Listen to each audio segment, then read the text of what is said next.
The Andromedans first came here because something happens in the future. And there's a very negative imbalance that occurs in their future. And in tracing it back, they traced it back to our solar system. I don't know if that is still a probability now. We are getting all kinds of help and intervention from many different races. And the reason for that is fascinating, to be perfectly honest with you. And it's probably going to take a little while for it to sit with you, but it's important that I do the best that I can to share this. It is the Andromedan perspective that all of us on this planet are genetic royalty. That inside each one of us, we hold the combined DNA of 22 different extraterrestrial races. Now, all of the speakers have touched upon some of these things over the weekend, and I've sat in the audience with you, and bells would go off all the time. Dr. Cremo made reference to, here's physicality, but something brings it to life. Something creates the DNA. Okay, that's obviously spirit. It's soul. David Wilcock talked about the same thing, of spirit, higher dimensional realms, higher entities coming in and creating a template over life. All of these things are a possibility because God is so incredibly creative. There is no limit to the creativity of the Creator or to us. Now, the Andromedan perspective, and I'm just going to get right into this and then I'll share some stories because I want you to sit with this. The Andromedan perspective is that many of us have already been through this cycle of evolution on a spiritual level. It is their perspective, and this is information that they have received from teachers that they have that are on 9th density, is that on the 11th density, there is a race of beings called the Patal. They're also known as the founders, who created the wormholes and many other things, okay, in our known universe.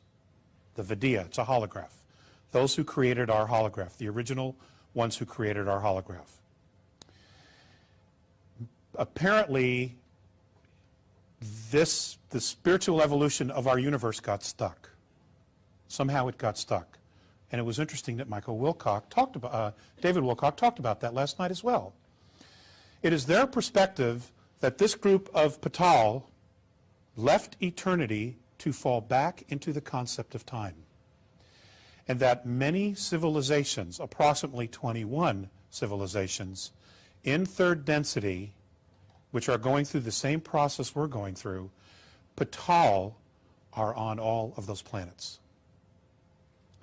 Okay?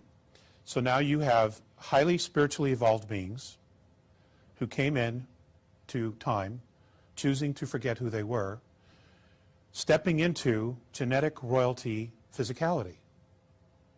Now within that physicality and that genetic makeup that we also have the racial memories of these races.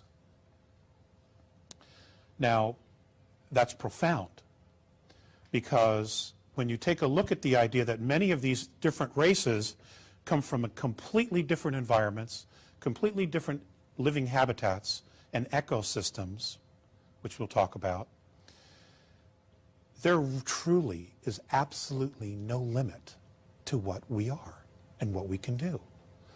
The question no longer is, and I agree absolutely 100% with Paula on this, it isn't, are we alone? That question's done. The question is, they're just not. They can't. We will never permanently, spiritually evolve 3rd density into 4th and to 5th if they do the work for us. And that does not mean, and that literally means, not everybody's going to graduate on this planet. Okay? But that's okay. We're all soul. We're all spirit. People start over all the time. Okay?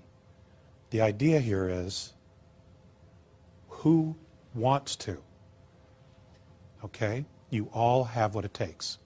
And I'm not only addressing you, I'm also addressing whoever sees this, because these DVDs have a life of their own. Okay. The Andromedans are light blue skinned. They have 3 sexes, androgynous, male and female. They live in a spiritual community where their lifespan is anywhere from an average of 1,900, 1,800 years to 2,300 years. Some of their race actually live much longer, but that's the average. Their children go to school to what would be the equivalent of our years, 150 to 180 years, where they learn all the sciences, they get all the degrees, and everything that is available as far as knowledge at the moment is taught to them. So when these kids grow up, they are in fact smarter than their parents. And that's called the law of consistency, which is what they practice. All right? They would never, ever consider dumbing down their children so that they could be managed or controlled, because that's sabotaging the race. Okay? So they have all these sciences, they have all this technology. They travel in arcs, or motherships, we would call them. The one that I'm the most familiar with, that I spent 3 months on, is an 800 miles cylindrical sphere that has hundreds of floors. It is much bigger on the inside than it is on the outside. And I have no idea how they do that. I still don't know. But even their scout craft are bigger on the inside than they are on the outside. They have these enormous parks on the inside where they grow all their food. They are fruitarians. Okay? They breathe oxygen like we do. They drink water like we do, but they live off of fruit. And they grow these type of fruits on their craft. They have 20, 30, 40-mile parks on virtually every floor, and along the sides of the parks is where they habitate. There's like apartments all around the circles. And there's wildlife, there's animals, there's birds, things that look like squirrels. There's all these different life forms.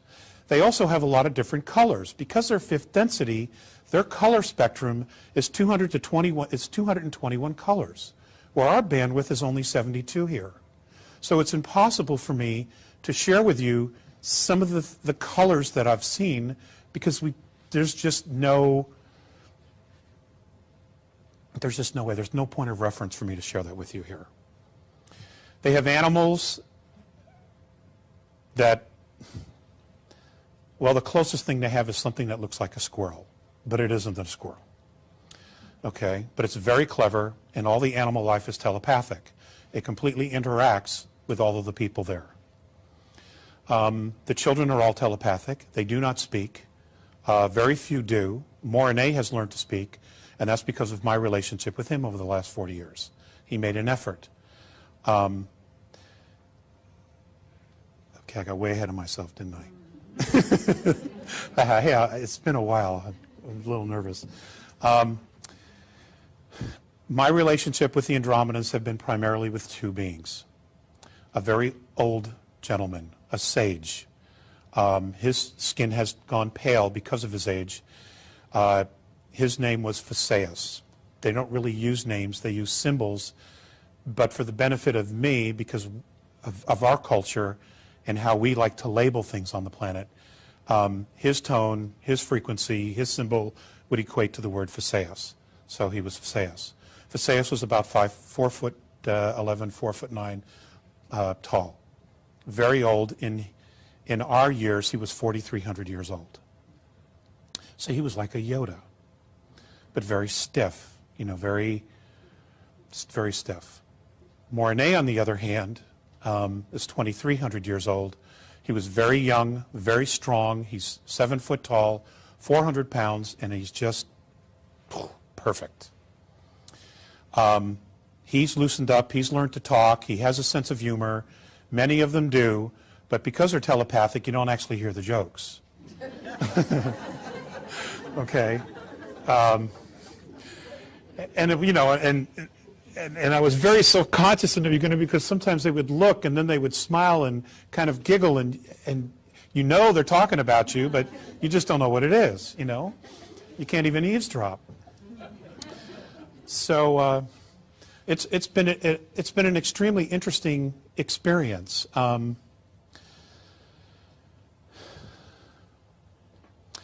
I love them. I absolutely love them. They are my brothers.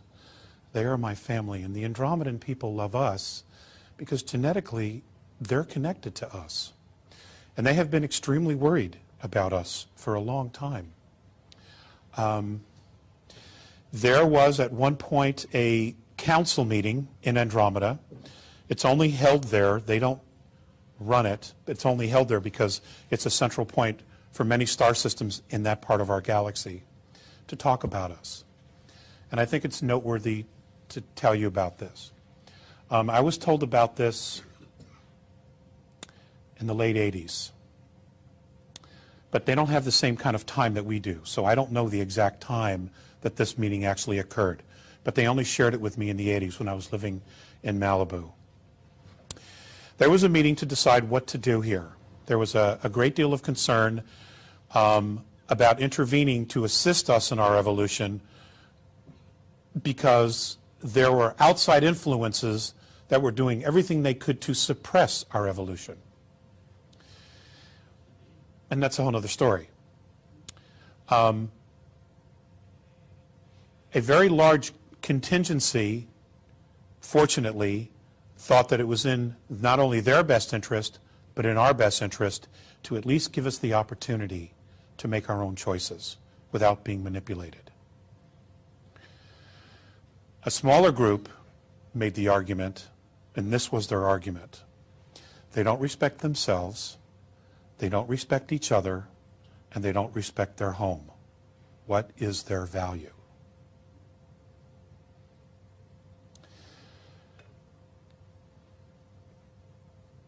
We are so busy with our life and going from here to there to here to there, packing up the kids, going to work, paying our bills, doing the grocery shopping, getting gas in the car. We are so busy with our lives that we rarely ever stop to think about what it is that we're really creating.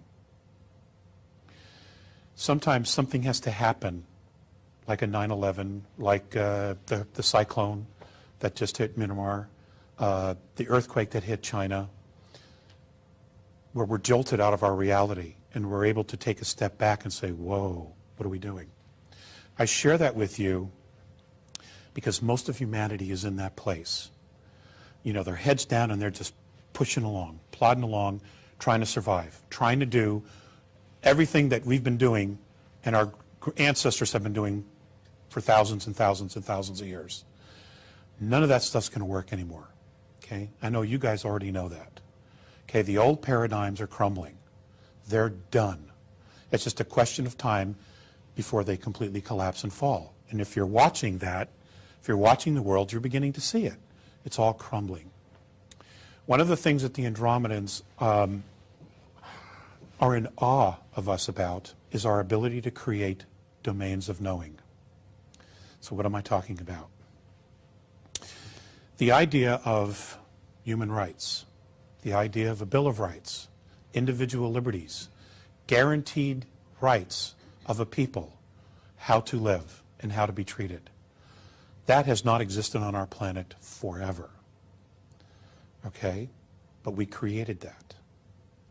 We created the idea of freedom. We created the idea of space travel. We created the idea of free energy. Now, yes, a lot of that has also come from the outside. But the reality is, the reason it's coming from the outside is because we pulled it here. Us. Okay, as a collective consciousness. We pulled all that to us. We even pulled the ETs here.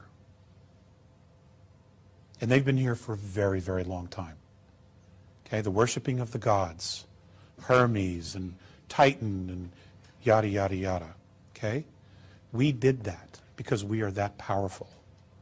We're magnificent. They are absolutely in awe of the ability for people to create music, like our musicians here. They're amazed that they can just pull it out of nowhere. Because the Andromedans, they don't do that. As advanced as they are, they can't do that. What they do is, as they travel through star systems, they have these holographic cameras that take pictures of stars, constellations, planets, and they all have a tone and a frequency. And what they'll do is they'll record that, and then they will overlay those tones and frequencies, and that's how they create their music. All right? They take the music that the universe creates. We, on the other hand, we create our own. We just pull it out of nowhere. Now, it's the Andromedan perspective that we have all outlived our religions 450 years ago.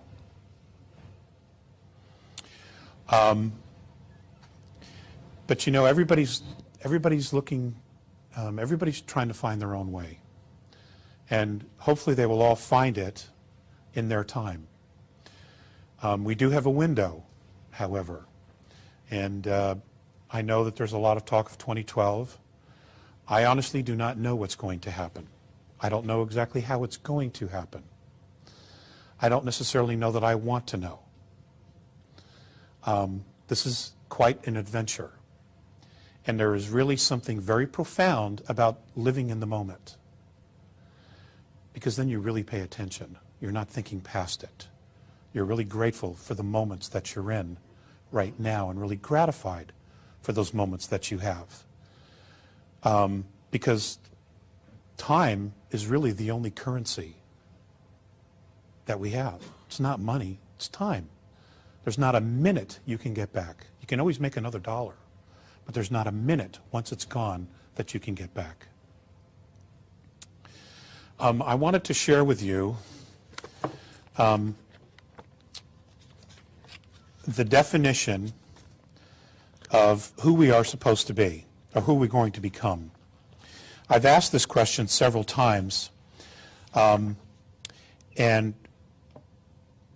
finally, Visayas, after much hemming and hawing, agreed to share it with me, who they see us becoming. I asked one time in just pure desperation, you know, what's going to happen to us? And, you know, they've had a hard time with some of my passion and my emotions. I mean, I'm a Terran, and we use them here, not always responsibly, but we do. So I was just like, you know, what is it that you want me to do, just out of pure frustration? You know, what's going to happen to us? And I just screamed at Visayas. And he just very calmly looked at me, and he goes, this is how we foresee who you will all become. Responsible freedom of self-determination, becoming truly self-confident and free, to unconditionally be responsible for yourself without being coerced by some other authority. Okay?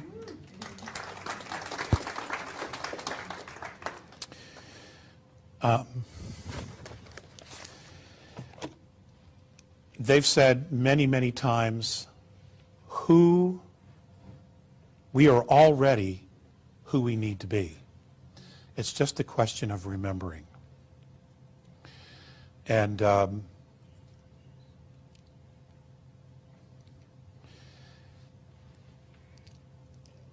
in that remembering, it's about letting go of what we would perceive as mistakes, of regrets. I had a contact in the 90s, and it was at a particular time in my life where just a lot of things weren't going well. And I didn't see any point in even being here. And I was with them on the ship, and I'm like, okay, I'm already in another reality. I just want to stay with you. And that was my request. I just want to stay with you. Don't even bother to take me back. I don't care about anything there. And I literally, with just the clothes on my back, I was ready to go. I was done. Unfortunately, they were not going to allow that to happen. And I was forced to come back. And I'm standing on the ground. And I'm watching them leave, and I'm crying. I'm like, you're abandoning me, and I don't want to be here.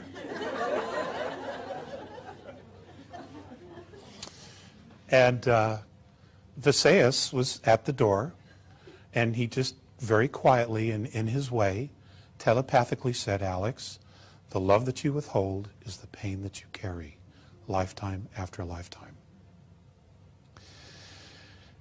And that was a real aha moment, okay? And it was an aha moment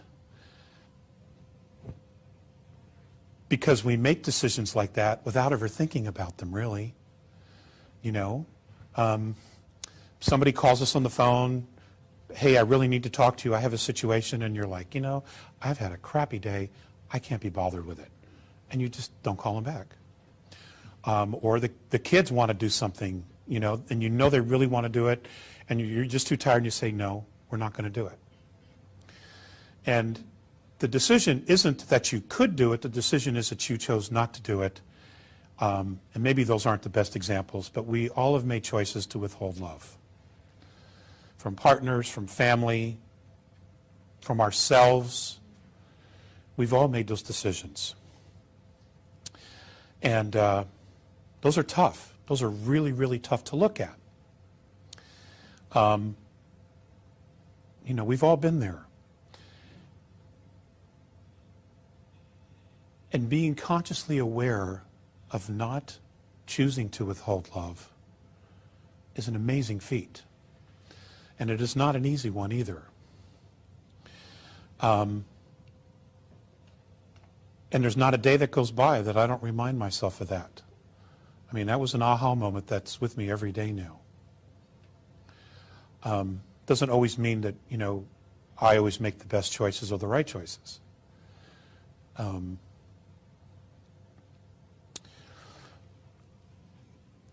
I wanted to share also with you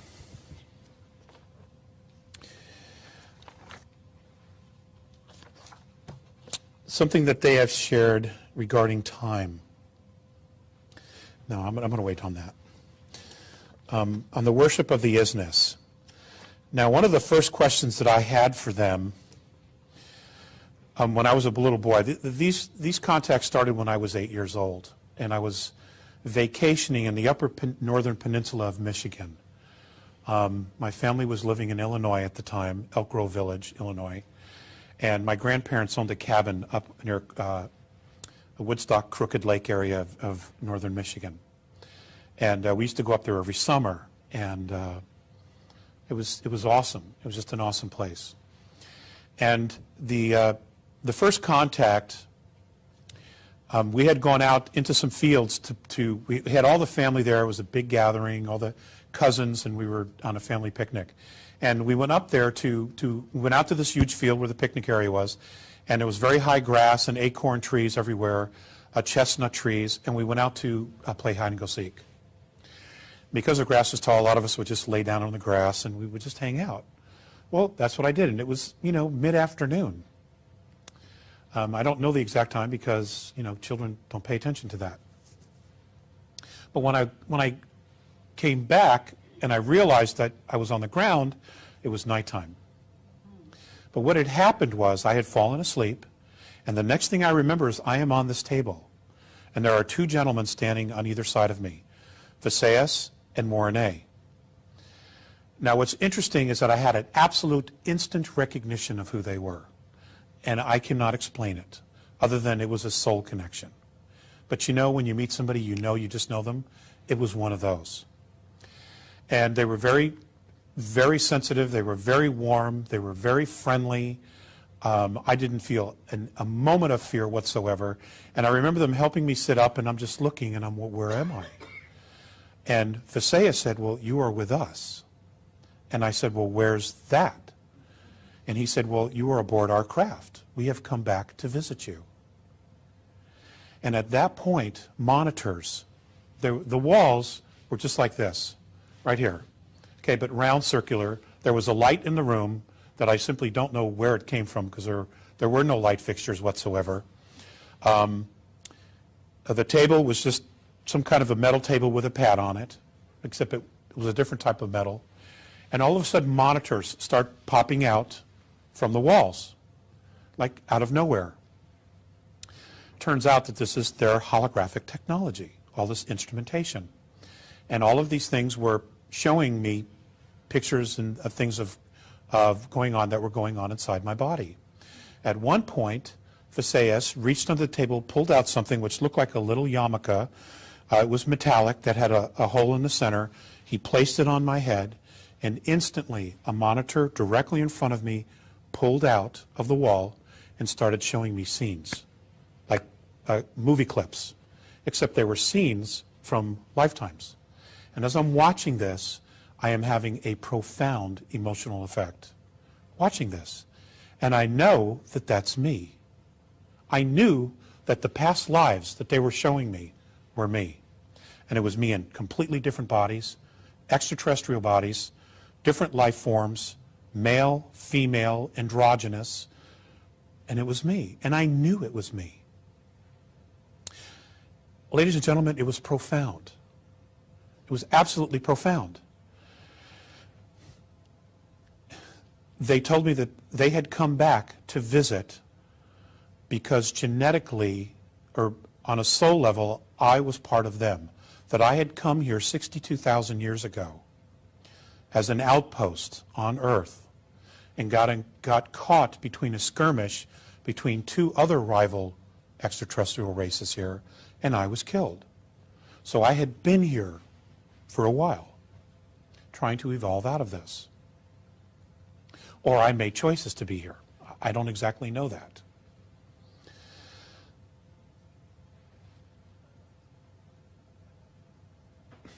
Now I know I can't prove any of this to you, but it's real for me. It's totally real for me. And I share that with you because as you're exercising discernment, those of you who are here just exploring, trying to figure it out, you are soul first. Okay, the physicality is the last part of you. You are soul first. And the soul is far wiser than the body will ever be. And I know that. Okay, so that this was very real and is real for me. On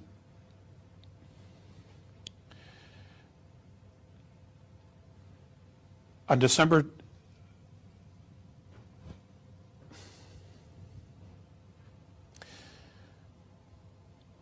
in 1993, a color sound frequency started emanating from all the black holes in the known universe. It's happening on all the levels. This is the Andromedan perspective. This color sound frequency was creating a brand new holographic template over the entire density mass of our universe. Now, apparently, within that holograph, there were conscious beings. The A's do not know who they are, but those that they're talking to, their mentors from higher evolution or higher densities, have said that they have the ability to be at their level, this 12th density, and look directly down through all the densities. That they have this ability. It is said that this template is literally pulling all of the dimensions up to another higher frequency. And what we're going through here with shifts, with new dimensional shifts, with higher frequencies, with expanded consciousness, so are the other extraterrestrial races. They're going through the exact same thing as we are, but it's different for them. Okay, they're a much more aware consciousness. They probably have not suppressed any of the technology from their people, so they know what's happening. And they are all moving together because of the law of consistency. They are all moving together. They all have the same similar goal, and that's of evolution. Okay? spiritual evolution, and moving together as a race, as a family. They're coming back here to try to help mentor us for that because of who we are, whether we're Patal or not. Okay, we are genetic royalty. I have absolutely no doubt about that. And that in itself is remarkable, especially when you consider when we've lived on this planet, everything that we've been taught about who we are.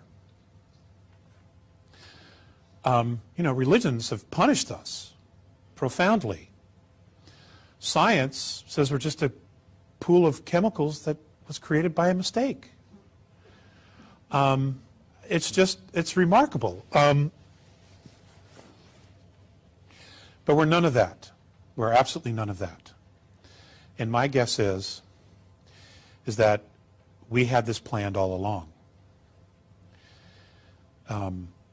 We planned this struggle all along to grow, to evolve, to make a statement to the rest of the universe. Okay. I want to share, in their words, some of the things that they've shared with me. I'm going to talk about consciousness. The most necessary action for all of your Terran races who are aware is to do what you are capable of to illuminate your degenerated societies. Consciousness is your scale. It always provides balance, which does not ever fail. It speaks to those who listen and tells them what to do and what not to do. Not to one or all beings who choose to be evolved. The administrators of your government are responsible for professional order, but not your moral codes of order. The key to your happiness, Terrans, is in the hands of your own consciousness. We have perceived that you, Terrans, have arranged your lives not according to yourselves, but according to others. Your disappointments are due to this fact. This kind of conduct of yours is what is limiting your races. Each one of you is a free soul, a free consciousness. No one is the servant or slave of anyone else, though the hidden ones would trick you to believe otherwise. Mutual respect is imperative for a healed planet and race. Our help is being extended to you if you so want it. Because of your genetic lineages to our races, we would like to be there with you during your difficult times. Today, your planet and your race destroys itself in ignorance. The goal is to recover the genuine human beings lost deep within yourselves, and try to always be at one with yourself. I'm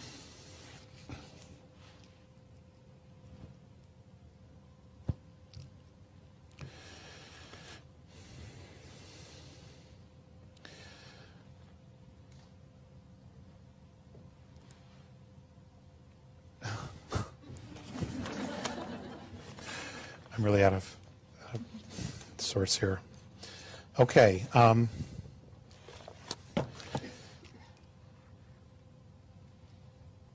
going to share this with you. This is from Morine. This is from 1998. He makes reference to December 3rd, 2013. That was the original number that they felt that, or the original date on our calendar that we would actually be moving into fifth density, that date. All of us, regardless of our form or our dimensional growth, live in a boundless consciousness. It does appear that all things seem to revolve and evolve in cycles. Now, after the blindness of 5,725 years, you and your Terra are about to regain yourselves. It will be such an unprecedented change that it will be difficult for many to grasp their own potential. It is the turning point on your world which none of your planet's forefathers were privileged to ever experience. Can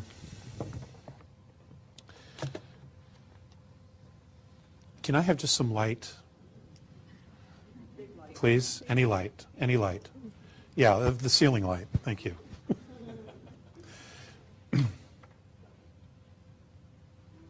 Okay, that's good. Thank you. That helps me. In Andromeda, one of the things that they stress is creating a race of leaders. In that leadership, everyone has a responsibility to not only be a leader themselves, but to make a leader of everyone else. And in that, everybody moves together.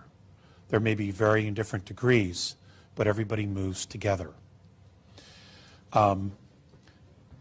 This is something that they have stressed over and over and over again. They've also stressed being as close to nature as possible. You folks here in Hawaii, that's really easy. And you live in an incredible place. For those of us who live on the mainland or in other countries, in big cities, it's much more difficult. I want you to know that we're the only planet that I'm aware of that uses currency. Okay? In fact, I had an experience where Morine and Phaseus had asked me to try to explain to them why we used money, or what they refer to as paper with pictures on it. So I spent a great deal of time in between contacts putting something together for them. And I had a contact. I was living in Malibu at the time up on Decker Canyon, and I had this opportunity to present this information to them. So as I'm presenting it, I'm going through it. I had a paper with me that I was reading it off and had little charts that I'd carried in my backpack. And when it was all over, and of course they already knew this information because they've been watching our history, Phaseus said, thank you very much. Morine said, thank you very much. I enjoyed it. But Phaseus just looked at me, and he just had a very straight face. And he just said, I don't understand. And I said, well, what do you not understand? Now, Phaseus was always telepathic. He never learned to use his vocal cords. He said, I don't understand why you have to live, why you have to pay to live on a planet you were born on. Why do you have to pay to live on a planet you were born on? That haunted me for many years, that statement.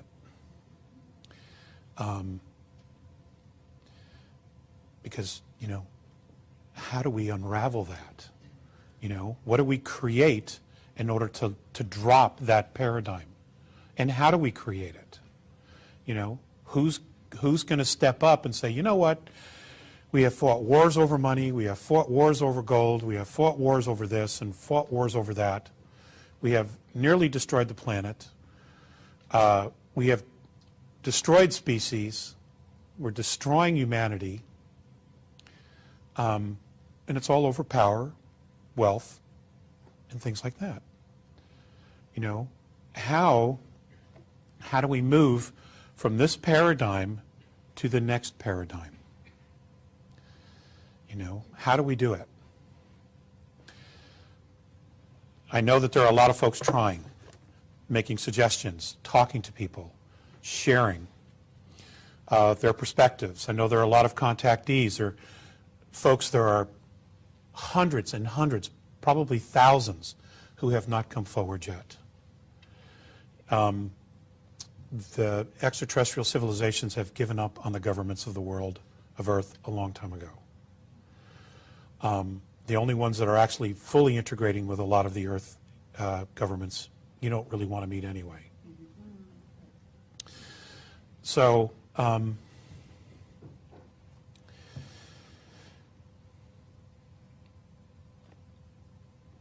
how do we find our soul again? What does it take to change the essence of a man? Is there a phrase? Is there a mantra? Is there a prayer? Is there an event? What does it take to change the essence of a man or a woman? I don't have that answer, but I am asking the question, and I have been for a long time.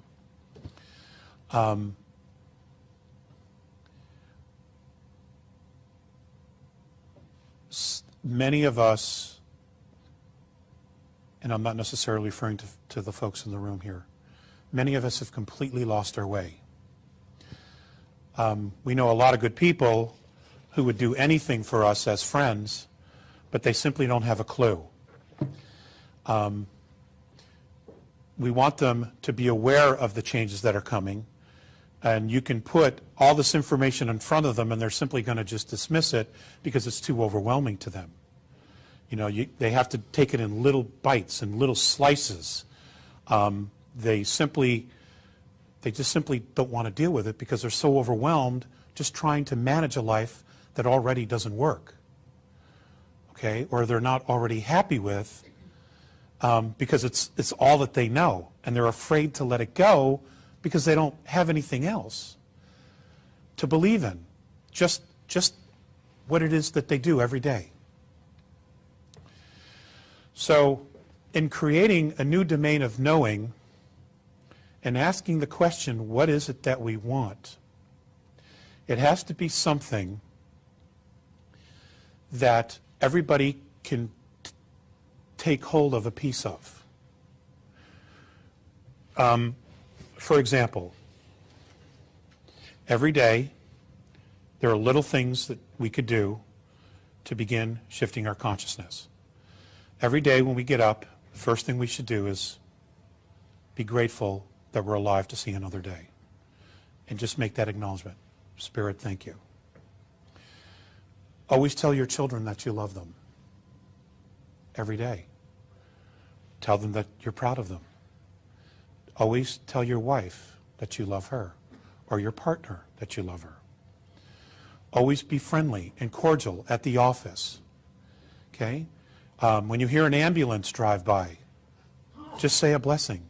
Say, I bless whoever that's for, and that their highest good is what is achieved. Little things like that. When you walk into a room, just say, I bless this room. Little things like that make all the difference. Because it's conscious intent that every day when you do things like that, and that's all, those things are easy to do, all right? Is what you do is you begin to polarize. You begin to magnetize those spaces with your thoughts. And whatever you magnetize and you put out, it will come back. It will be mirrored back to you. That's why Earth is boot camp for the soul. It's because that's what it does. It mirrors our shit back to us. You know?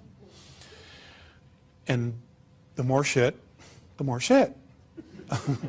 Okay? And that's why it's so overwhelming after a while.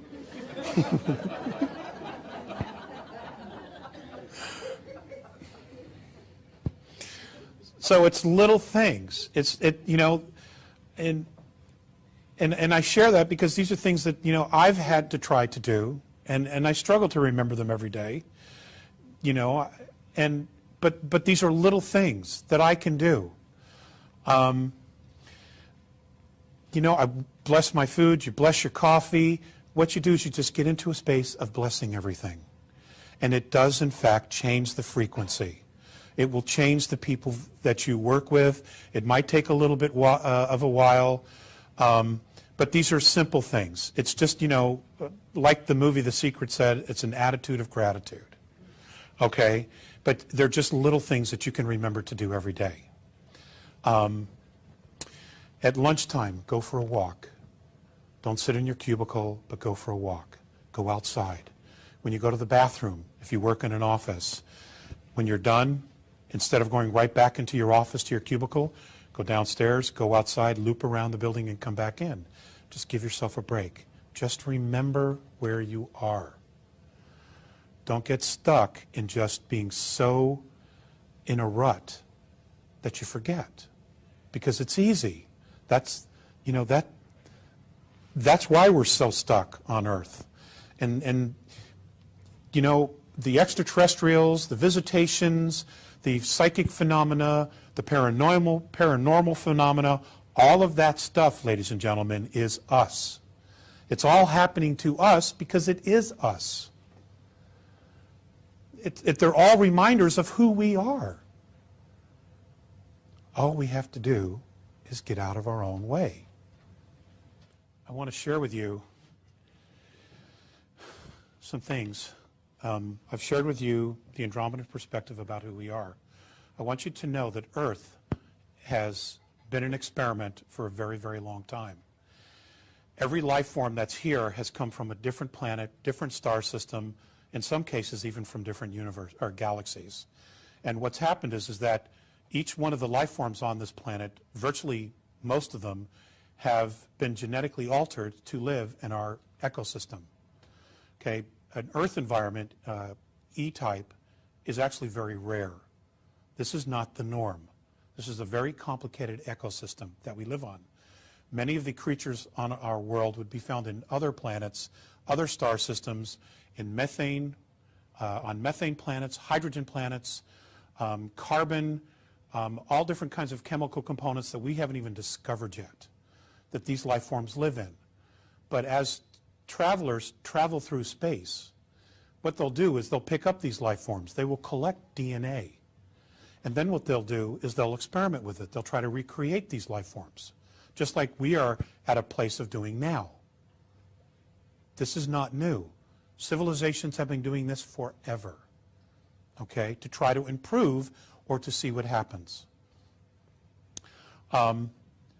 Earth is magnificent, absolutely magnificent.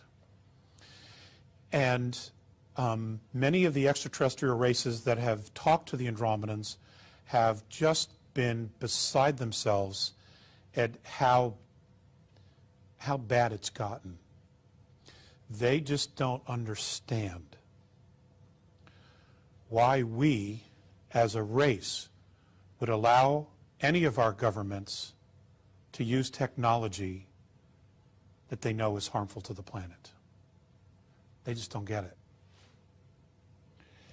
And like the clip said, now is the time. Now is definitely the time to make some changes. And I know you guys are. You know, I know you're so dedicated that you've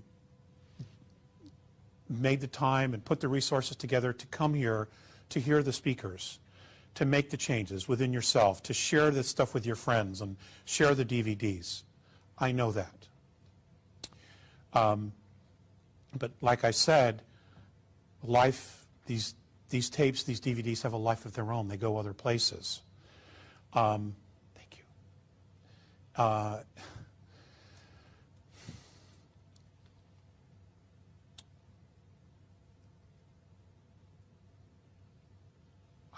want you to know that I am really, really proud of you. And I'm really proud of us. And I know that we have not shown our qualities as a race on this planet through our history. But I also know that when the chips are down, that most people will stand up and they will do the right thing. I know that. And I truly feel that. And that has been my argument with the A's and my stand with the A's all along. We have an opportunity here to create a new paradigm, a new domain of knowing. It just takes leadership. It takes foresight. It takes, it's going to take the ability for you to communicate to your friends and your family when everything really, really starts to fall apart. And we're beginning to see it now. The world's global economy is having a lot of ripples, a lot of effects, a lot of changes. Here in the United States, we will be the first, as usual, to experience a lot of that stuff. Okay, but you're going to be the leaders. You're going to be the ones that are going to stand there in your communities and say, look, this is what's been going on. This is what it is, and this is what we have to do. It's no accident that you are who you are. Okay, we've all volunteered for this. And my suggestion is the next time they ask us to do this, we really read the fine print on those contracts. Okay? Because I don't remember being this hard. I vaguely remember something about a walk in the park and okay. We have just a few more minutes, and I was wondering if anybody had any questions. Okay. My understanding is that in the Andromedan culture, they have reincarnation as well. But in their culture, when a soul crosses over, it has full memory of who it is when it comes back into the physical. Again, it's that law of consistency. We don't have that. And again, I believe that's that fine print on the contract. Reincarnation is still a fact here as well. Okay, we do have reincarnation. What virtually all the other cultures do, and that's a great question, what virtually all the other cultures do is that they have a very small government, and basically everything's managed by the people. Everything is provided, education, housing, everything that you would need to live is there. In turn for that, you participate in doing several years of learning how to grow food, horticulture, of managing livestock, dealing with nature, building machinery, building spacecraft, learning astronomy, planetary astronomy. You would participate in all of those fields, and as you're participating, and you're not only getting an education, but you're also contributing, all of your needs are met. Everything is there, and each generation contributes, and it just works out perfectly. It's almost like a utopian society. Nobody has to pay for anything. It just doesn't happen. My understanding is that the park areas, all of that is created using holographic technology. If you're in this craft and you move into one of these park areas, you literally have no idea you're in a spaceship. Mm-hmm. And you would never know you were in a spaceship. Yeah. I mean, they could create a Hawaii in the middle of these motherships. Mm-hmm. And you would think you were in Hawaii. You would not know unless you consciously were aware that you had walked into the ship, walked upstairs, took in elevators, what they call elevators, well, we would call elevators, to different levels, and then walked out into the park area in the spaceship as you're traveling through space. It is the most phenomenal thing mm-hmm. that you could possibly experience. Yeah. It's awe-inspiring. Yeah. You know, it's just... And they're using their thoughts to bring that matter together and so it becomes solid in front of yes. you like a flower. Yes, yes thank you. Yes, they magnetize thought. They magnetize space with their thought.